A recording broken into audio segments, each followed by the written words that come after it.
అందరి నమస్కారం.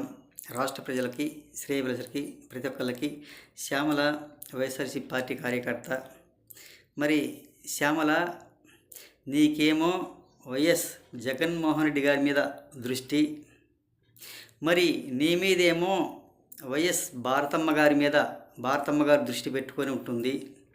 మీరు ఎక్కడైతే ఎప్పుడైతే మర్సి బుక్కులో పెట్టుకుంటారో, ఒక ఆస్తి మొత్తం రాయించుకుంటారో అన్న ఆలోచనతో ఆ భారతమ్మ కూడా భయపడిపోతుంది. మరి ఇదంతా అవసరం అంటారా? ఇన్ని ఆలోచనలు, పిచ్చి పిచ్చి ఆలోచనలు ఆలోచించుకుంటూ, పిచ్చి పిచ్చి మాటలు మాట్లాడుకుంటూ, ఇలాంటి పనికి మాలిన మాటలు మాట్లాడుకుంటూ ఉంటే, ఇటువంటి ప్రెస్ మీట్లు పెట్టుకుంటూ ఇంటి ఎంతవరకు సబాబు? ఎవరు నమ్ముతారు? ఒక్కసారి ఆలోచించుకోండి.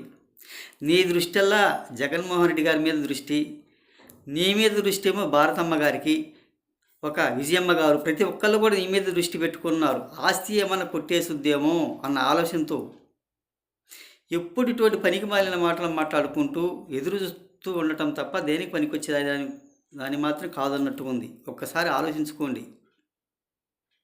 ప్రతి ఒక్కరి దృష్టి నీ మీద ఉంటుంది అని తెలియజేస్తూ ప్రతి ఒక్కళ్ళకి హృదయపూర్వక ధన్యవాదాలు.